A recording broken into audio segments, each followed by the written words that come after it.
I don't care if you are a parole officer, if you bake cookies, or if you're a teacher. You should be a part of this.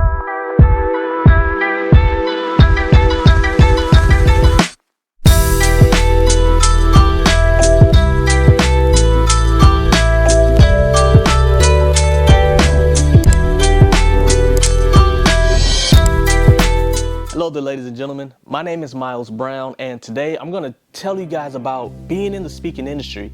And there's a few things I want to hit. One, why you need to be a part of it. I don't care if you are a parole officer, if you bake cookies, or if you're a teacher.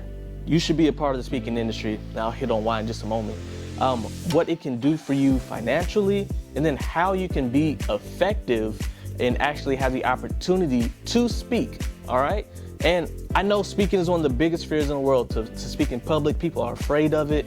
I don't have time to get into how to get over those, but there'll be another video for that at another time.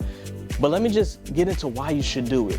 I mentioned I don't care what industry you're in, what your job title is, or what your business is. You got to be a speaker. And the reason why is because you have the opportunity to not only do your job well, but to motivate, encourage, instruct, direct other people on how they can also be effective in that field. Okay? So some people, like myself, would never have become a motivational speaker if it was not for another speaker talking about being a motivational speaker, right? And there's also other people who are like, you know, being a police officer sounds awesome, but I heard this policeman come to my school one day for career day, and he talked about his job and his responsibilities, and you know what? It made me want to be a policeman, or it made me want to get into catering and being a chef, or whatever the case may be, right? So you have the opportunity to really inspire something in someone, and then you also have the opportunity, let's say you're a teacher, and you're at an event for teachers.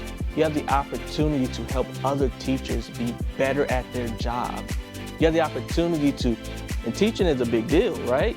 So if teachers are better at their job, that means students are being instructed better. That means society as a whole will be better because we have better teachers, which results in better students, which results in people being more capable, right? So that's just one rabbit hole I went down in regards to, you know, people who are educators. But my point is that when you are instructing people and making people better, you're actually affecting a long list of people.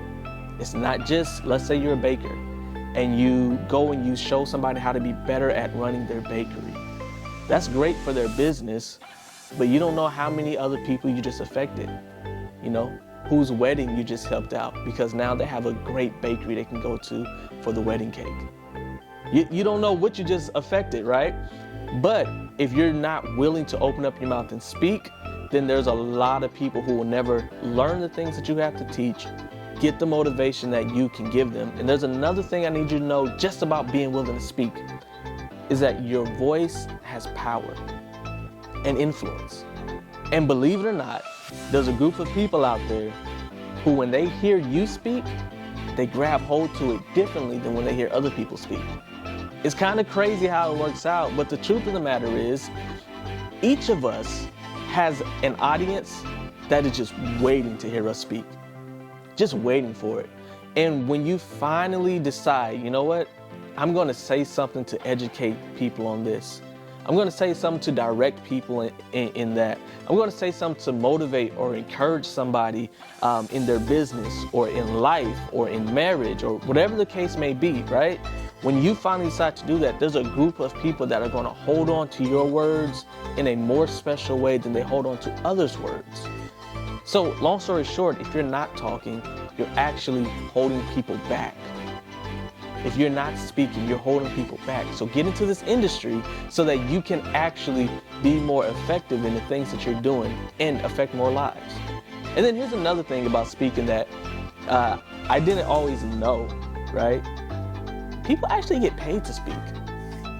They get paid very well. The average speaker, like a new speaker, right? And you can go look this up yourself, don't just take my word for it, can make up to $5,000 for one speaking engagement. So again, I don't care what your career path is. if you love sneakers, and you should be a speaker somewhere at SneakerCon, because you can make 1,000 to 5,000 as a newbie talking about sneakers, right? If you love clothing, you should be at some fashion thing somewhere talking about clothing or sewing or whatever it is that you do. There's really not a limit. You can talk about everything. There's an association for plumbers. Listen, if you like plumbing or you know about it, you have knowledge, and you can help people be better plumbers or do better business as plumbers, right? You can get paid to speak and teach about these things, or to motivate or encourage, direct in these things, right? So I need you guys to know that there's real money in it. And let me tell you how far in a way the money goes. Ben Shapiro says he charges $100,000 to go and speak at a college. That's like his normal base rate, right? It's been reported that E.T., the hip hop preacher, who's a motivational speaker, charges $200,000 to go and speak. $200,000 for one event, right? And there's people who, the bigger your name gets, of course, the more you can charge. I know people who, I'm not going to say their name, but they don't have a name, quote unquote. They don't have 100,000 people following them on Instagram, but they charge $15,000 per speaking engagement. Like, this is actually something that you can actually accomplish. And so I want you to be aware of it, that it's something that you can actually do. And it's real money. And you don't have to wait 20 years. You don't need 20 years of experience in order to do it, right? There's a guy, Donovan Tolbert, who I'm not going to say too much about him, but I remember last year when he made his first, he got his first check. I think it was like $5,000 or something like that. And now all I'll say is that he does not necessarily have financial concerns. It's only been 1 year of him being a speaker. Just one. Okay? And so there's tons of examples. I'm not going to go on and on, but I can give out more and more names of people who are successful at speaking. And the only thing it does is any other programs that they may have, anything else that they may do, it allows them to advertise for those things better. So let me give you an example. Let's say you are you're a basketball coach, right? You're a basketball coach. Let's say you played basketball in Mexico and in Italy and in New Zealand, right? There's professional leagues around the world that pay very, very well. Let's say you did that, and now you teach people, how to shoot. Now you're a shooting coach. Well, there are camps and events all the time, all over the place, that are paying people to come and encourage kids that, hey, you can do it. You can be a pro athlete. They're paying people to show kids that, you can go and get paid very well in the NBA, but also if you're not in the NBA, you can go and you can travel the world, see beautiful sights, and get paid very well by playing the game of basketball.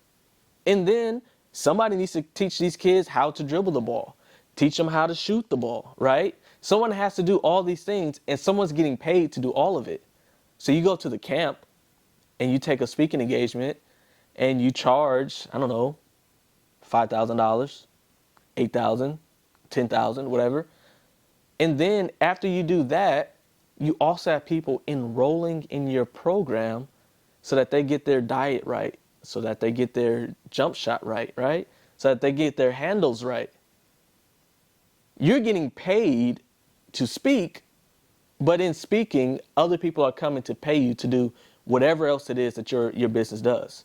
And this works for everybody. It works for lawyers. It works for doctors. It works for people who have a nursing program. Like, whatever it is that you're doing, this thing works. You can honestly get paid, and then when you're getting paid, you'll be getting paid.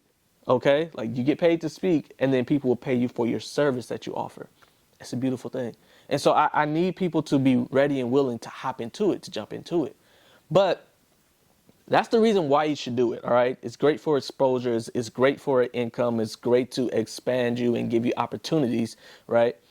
But how do you do it, all right? I don't want you to go out there and make the mistake I made, okay? I went to Ray Braswell High School in the North Texas area, and I let them know I was a speaker. and I was ready to speak, but all I did was present myself as a speaker. That was it. I didn't tell them I was a specialist in anything, right? My message, in short, is do something good. Now, that applies to a lot of things, but I speak about all the benefits of doing good, how people change the way that they see you, how they respect you more. They view you as a leader. They're willing to give for you. They're willing to do for you. The fulfillment that comes in your life by doing good. The fact that we can make this world the way that we want it comes from the good that we do, right? There's a lot that do something good goes into the way people will respond to your business, the way they'll flock to your business, the fact that they're willing to spend more money on your company because of the good that you do. Like, do something good goes into a whole lot of things, but it comes all the way down to do something good. Like, find a thing and do that thing, right? And I tailor that message in different ways to show people, hey, you students, this is how doing something good can affect you as a student. This is how doing something good will affect you in your employment. This is how doing something good will affect you in business. This is how doing something good will affect your organization, right? But I have to come and not just have a motivational speaker, but say that I'm a specialist in something, right? I can be a specialist in altruism. I can be a specialist for mental health, and I can be a motivational speaker, right? But all of my talks are talking about how to get your mind in a good place. So I'm not just a motivational speaker to make you feel good, but I'm a speaker. I'm a specialist in mental health. I'm a specialist in development, right? I'm a specialist in education, showing people that you can actually be successful in education, right? It's all about how you present yourself will totally determine if someone is actually willing to do for you. So I can give a talk and I can let people know, hey, when I was in the 7th grade, at one point I had 3 F's on my report card. At the same time, I failed 3 separate classes, right? And this is a true story. But I went from a guy who's failing 3 separate classes to attending Dallas Baptist University. How was that possible, right? And then I can tell that story, but I present myself as a education specialist, empowering children to make the decision to take their education serious and showing them all the many benefits of it. It's all about how you present yourself. Not just saying that I'm a speaker, but what kind of speaker are you? What exactly do you do? And how does that help? And I want you to know that when you can do that, you can literally send an email to some people, let them know who you are, what you do, and then they'll get in conversation like, hey, I really like what you're talking about, Mr. Brown. I think I want you to come and speak to this group that I have. What do you charge? Well, you say, hey, for a keynote, the investment would be this. And then you use words like investment instead of words like my fee is. Because you don't want people to feel like they're paying for something and it's like a labor, but you want them to feel like, hey, they are putting their money into a place that will result in a positive income. And understand this, as a speaker, everything you do should lead to that. You're not just speaking so that people feel good, but you're speaking so that there's a positive outcome.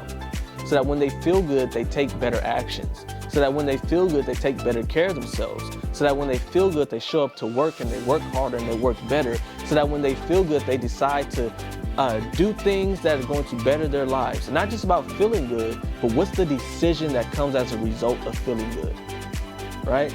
So that's what I wanted to share with you guys today. I hope I wasn't too all over the place. I wanted you guys to just understand that speaking is a real opportunity. Real money gets put in your pocket. You don't have to be an expert to do it. It can really advance any career. Listen, when you become a speaker, what happens is, and this happens literally like immediately, people start to view you as a leader, as a person of influence, as a person of power, right? As a result of that, when you are those things, who does your boss want to promote? They want to promote the kind of person that's a leader and a person of influence. They want to promote the kind of person that seems capable. Being able to speak makes you look that way, and it happens instantly. So, ladies and gentlemen, if you have a business of any sort, I want you to do yourself a favor.